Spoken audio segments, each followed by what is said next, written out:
everybody, welcome again to The White Flag, a podcast about what it means practically to surrender to Jesus daily amidst our hurried, manic, control-obsessed world.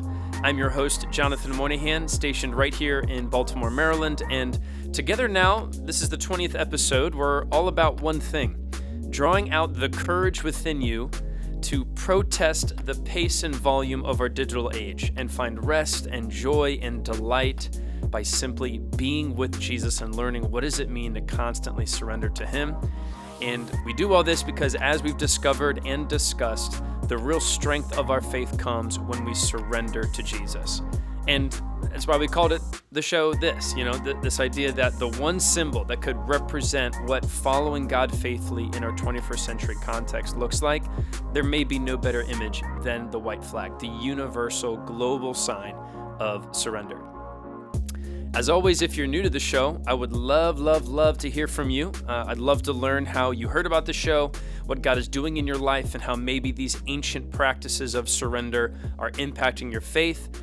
But no matter what's going on with you, I'd love to hear from you. You could hit me up at jonathanmoynihan.com. You could also click the link to that in the show notes today.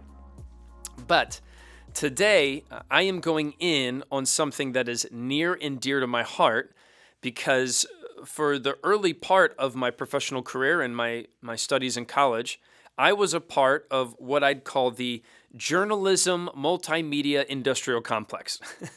I majored in journalism. I was a freelance journalist in college. My first big gig was working for CNN. I was covering Barack Obama's initial run for the presidency in 2008. I covered the Democratic National Convention in Denver leading up to his election. It was a wild ride.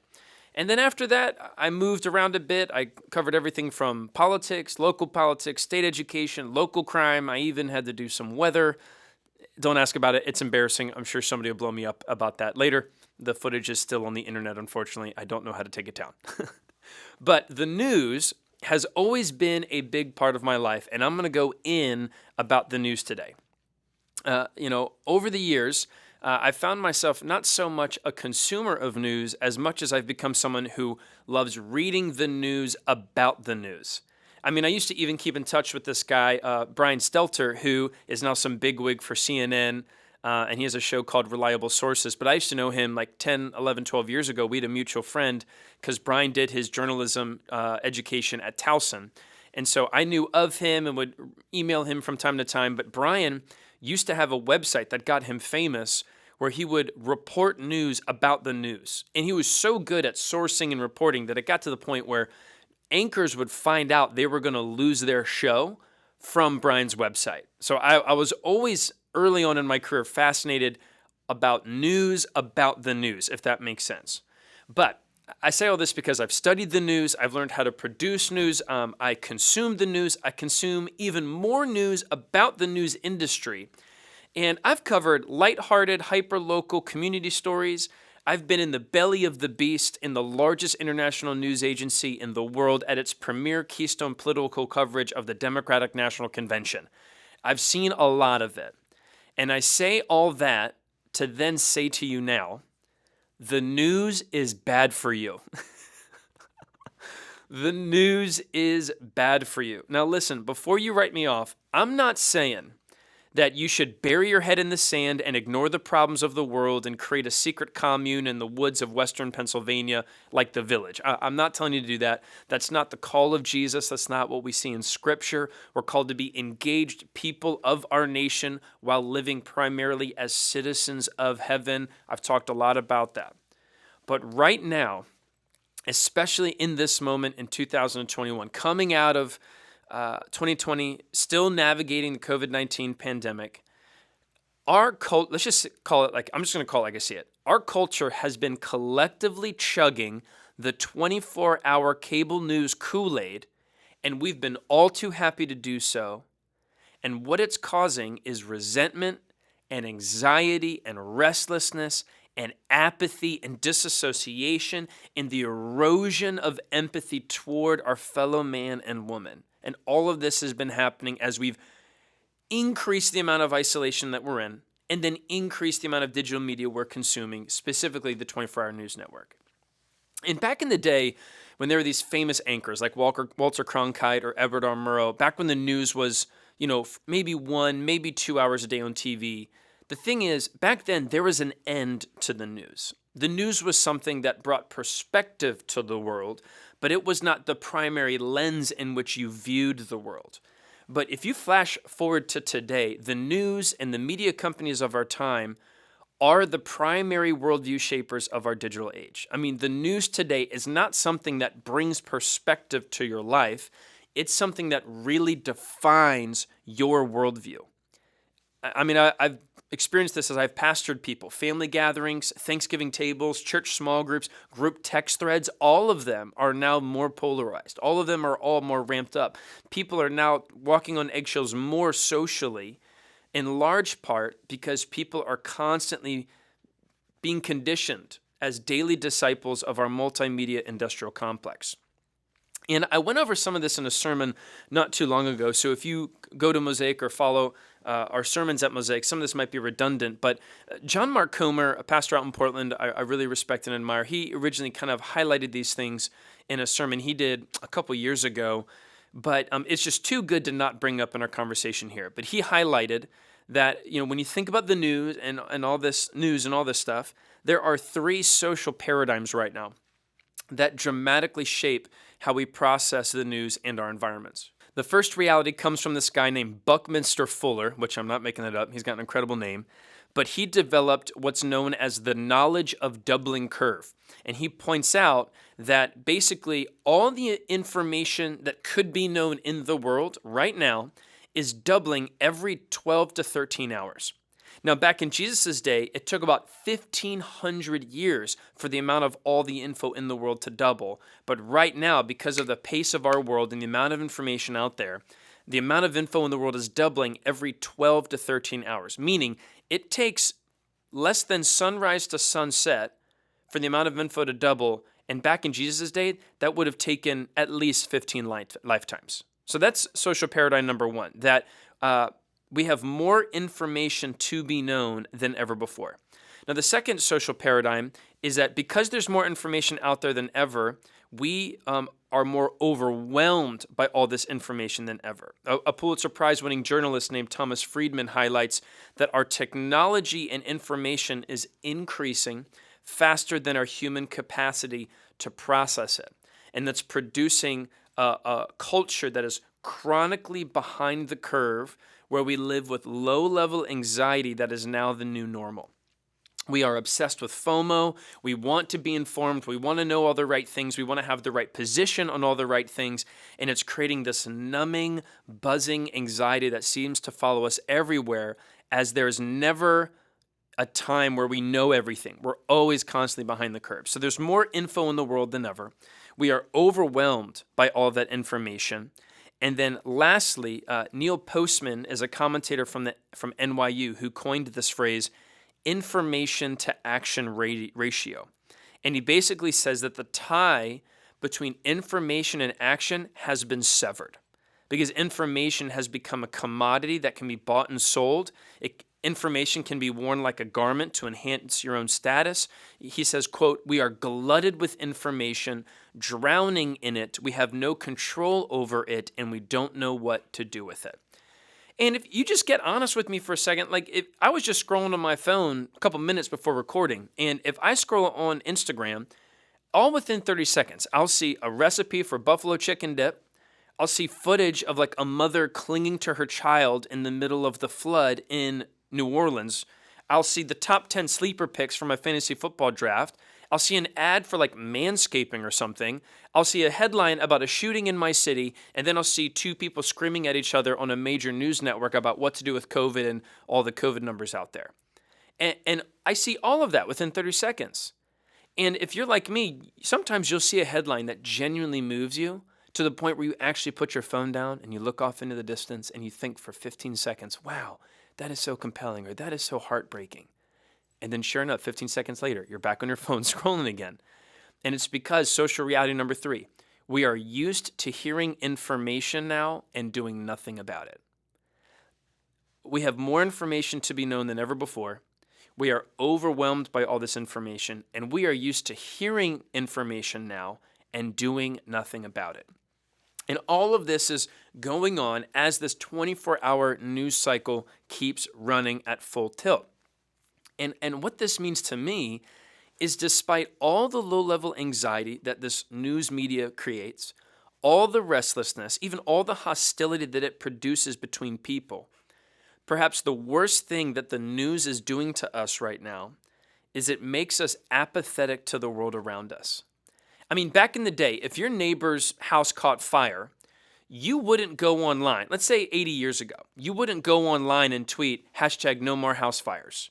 You wouldn't say #not on my watch. You wouldn't start a round table where you would discuss what causes house fires and how to stop them and what you think about house fires. If someone in your neighborhood had a house fire 80 years ago, you'd pick up a bucket and run down the street and try to do something about it. But there's so much going on in our modern news culture that it makes us indifferent to the problems of the world, because so much of what we see we can't do anything about except pray, which is hugely important. I'm not minimizing prayer. You should know that if you listen to the podcast. But so much of what we see in the world we can do absolutely nothing about, which then in us produces a instant reaction that when there is something we can do, our natural response is to keep scrolling. Our natural response is to not do anything about it. There's a great book I've recommended a lot to people in the last 18 months about this called Hate Incorporated by Matt Taibi. He's a progressive journalist I've followed for 10 or 12 years now. He's the head political writer for Rolling Stone magazine, and now I believe he's an editor there. But it details, he is a member of the media, but he doesn't hold back. He details all the ways in which the media, by design right now, whether it's intentional or not, makes us despise one another and makes us more unhappy. He highlights that there used to be a time when someone could say, I read the news today, but now that's impossible because the amount of info is doubling every 12 to 13 hours. And there are just a couple parts of the book that are so sobering. I just want to read to you to kind of help build my argument. He says, content is designed not just to be lurid and sensational, but immediately disquieting from a psychological standpoint. You're meant to see something in the first flash that upsets you to the point of needing to hang in at least until mental balance is restored. The in-between lines of messages of most news isn't worry, worry, worry, but stay, stay, stay. Anchors cast scolding, imploring glares at the screen, all but telling viewers that they'll be betraying humanity if they switch off. He says most companies don't want you signing off until tomorrow because they don't want you to even understand that you have an inner dialogue separate from the news experience. Click on, watch, read, tweet, argue, come back, click again, repeat, do it over and over, rubbing the nerve ends away just a little bit each time, which through each engagement, you're signing off over more and more of your intellectual autonomy. Dude, it's so heavy, but so true. And then lastly, here's the last one. He says, it will be hard to keep concealed for long the obvious fact that turning off the news results in an instantly positive psychological change for most people. If you want to be happier, if you want to live in a world that may be thick with problems, but is at least a sunnier place where people are more decent to one another and more willing to cooperate and show kindness, turn off the tube, or I would add, put down the phone. The news is bad for you. Okay, I'm at a place now where when I meet with someone and through their bravery and authenticity and trust of me, they start opening up about anxiety and anger and restlessness and just this general sense of hopelessness or feeling overwhelmed. One of the first and most pastoral things I do for people in that moment now is I will ask them to whip their phone out and show me their screen time. I'll ask them to show me how many hours are you on your phone each day and what apps are you on the most. And I know it sounds weird and kind of creepy if you think I'm trying to I don't know. But listen, if you show me the apps you use the most, I'll be able to tell what competing narratives are pulling you away from the story God wants to write in and through your life. So, the news is bad for you. Our social realities are making us overwhelmed by the amount of information. the news agencies, having been in them, do their best to keep you upset because the negative emotional triggers are what make you come back far more than the happy ones. Listen, side note, when people say, how come news outlets don't report positive news? It's because nobody watches. I would spend hours writing positive pieces about good things in our neighborhood back in the day. Nobody read them. But if it bleeds, it leads, which is why you have the news the way it is. Okay, we are the problem. We are the problem. So, what do I want you to do with this? I mean this deeply and seriously. I'm not saying this to be sensational or incendiary or controversial.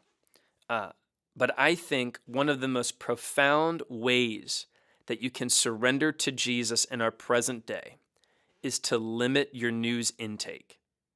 And to be more specific, to try to live daily where the amount of minutes you spend in prayer exceed the amount of minutes you consume the news.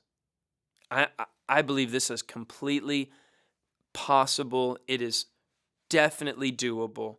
But my challenge is, would you evaluate the practices and rhythms of your life where your time in prayer before the Father, the actual seconds you spend with God in prayer per day, exceed the amount of minutes you consume the news? And listen, I've got friends. I know that like the third largest demographic of people who listen to this show are in Washington. I know it is almost impossible to get out of the Washington industrial complex and not consume the news. If you're a journalist or you work in media, I get it. The amount of hours you spend in media, you're not going to be able to pray more than that. But you know there is a difference between like working on media and consuming media and letting it get into you. But I believe it is possible to live a life where the amount of time you spend in prayer daily exceeds the amount of time you are consuming news that is relevant to your city or your state or the concerns you have for the hurting world around you. And again, I'm not saying don't watch the news, but I'm asking you to limit how much you watch the news, because there is a digital discipleship happening, and it's been happening for a long time. And I think COVID, like many things, just exposed what was already going on. For some of you, this is going to feel like a massive withdrawal, like you're stepping into this digital wilderness where you are not uninformed. But I want to encourage you, if you take this step, you take this risk of surrender, you are in good company when you do that. Because when you step into this digital wilderness, I believe you are being just like the spiritual desert fathers and mothers, those 3rd, 4th, 5th century followers of Jesus who paved the way for many of these practices we spend most of our time together talking about. The thing is, when Christianity became legal, I'll kind of end with this. When Christianity became legal and became like the official religion of the Roman Empire, things started to shift for the believers in not a good way. Because for generations, the church was seeping its way into the empire, subverting the ways of the empire from inside out by changing people's hearts and minds with the gospel of Jesus. And it was just easing its way into changing things from the inside out, and it was beautiful. But when Constantine made Christianity the official religion of the Roman Empire at the start of the 4th century, the church was no longer seeping into the empire. The empire began to seep into the church. And there were ways of life within the empire that were counter to the ways of Jesus that eventually became normalized and accepted among many of the church communities, because the faith of being a Christian became like an ethnic identifier, or it just became nominal, meaning in name only, I am a Christian because that's the official religion. But a radical obedience to Jesus, where you lived counterculturally to the ways of the empire, all of those things kind of got diluted over time as the popularity of the faith increased and as the church lost that secret, subversive, controversial, high-priced truth existence that it had for the first 300 years that made it explode. I mean, even things like abortion and exposure, which is the practice of having a baby but then exposing it in the wilderness so that it would die, all of those things, the early church was known for caring for abandoned babies. But exposure by church members in the 4th century skyrocketed because Christianity became a normalized cultural thing. And so, in fact, some scholars point out that because martyrdom, like dying for your faith, was very prominent for the first couple hundred years, But once the Roman Empire made Christianity the official religion, martyrdom was really no longer a thing. And because of that, there were many devout followers of Jesus who retreated into the wilderness and retreated into the desert as a form of martyrdom, where they knew they weren't going to lose their physical lives for Jesus, but they wanted to give their worldly lives to Jesus and live fully devoted to him in prayer, in withdrawal, isolated for a season, and then they would come back and live out the gospel and live out the Great Commission. So I know I'm kind of taking a couple turns here. You might be asking, why am I talking about people who did something 1,600 years ago in the desert? Here's why. It's because back then, many followers of Jesus who went out into the desert, these desert fathers and mothers who removed themselves from society to live in the wilderness to abide and connect with Jesus, they developed something called a rule of life. And this meant a daily schedule that was a set of practices and rhythms that helped create space for them to be with Jesus and become like Jesus amidst the pull and pace of their world. And these weren't like goals or intended outcomes or legalistic rules. These were daily expressed practical actions that helped them abide in the vine, as Jesus says in John 15, and really just help them stay rooted in Jesus. And rule of life is one of the most ancient ways followers of Jesus have protested the temptations and rhythms of the world that they navigate to stay rooted to Christ. And so for some of us today, I want to propose to you a new rule of life. And this is just one of probably several different white flag rules of life that will navigate a little rhythmic daily practice that could help produce new spiritual formation in your life. But I want to propose for some of you a homework or a challenge, or even to establish a new rule of life where you would evaluate, contemplate, and create a new rule of life for yourself when it comes to consuming the news. You might think I'm crazy when I tell you that my prayer time every day, my ratio of prayer to news intake is probably 3-1. For every minute I watch the news, I think I might spend 3 minutes in prayer. But that isn't because I'm praying for 6 hours a day. It's because I just don't watch the news very much. But you might think that's crazy, and that's okay. I'm all about baby steps.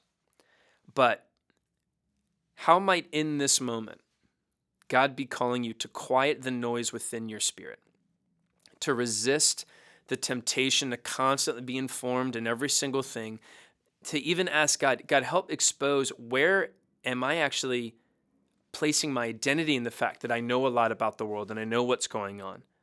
Where can I sacrifice that and offer that up to you so that I can make sure I'm being discipled by the Holy Spirit and not being discipled by digital media? As a rule of life, is there a way that you could make the news subservient to you instead of the other way around? As I network with older, wiser, mature believers who are 10, 20, even 30 years older than me, there seems to be a theme that they are deeply burdened by the troubles of the world and informed about where they need to direct their prayer, but they don't have this restless panic that comes from being obsessed with the 24-hour news cycle. And I just want to be like them. And I want to help prevent us from the pitfalls that we're seeing in culture. And so I want to help all of us accelerate our growth a little bit by putting down this cultural conditioning from the news and adopt a rule of life where prayer becomes the thing that we do even more than consuming the news through all of the digital methods. Listen, if you're willing to take this challenge and you're willing to adopt this new rule of life, I would love to hear about it. I would love to have you contact me. You can click the link to my website in the show notes. Just hit me up and let me know how God is moving in your life. Maybe a week from now, 2 weeks from now, see psychologically if you are doing better, how you're doing better, what has it been like for you to put down the news and pick up that quiet, hidden life of prayer with Jesus. Again, I'm not an expert. I like to read from experts and then regurgitate what I hear, but I'm not the expert. I'm just so passionate, man. I just want to help people find rest in Jesus and quiet the chaos, because we've got enough going on in here. We don't need to add more. So again, reach out to me if this has been helpful for you. Thanks so much for joining me again in our intention economy. I know it is an honor for you to spend any amount of time with me, so thanks so much for sticking with it. I pray you are well. I pray that you are in good health and in good faith, and just really honored by your time for being here with me. I'll talk to you guys real soon, and I'll see you again next week.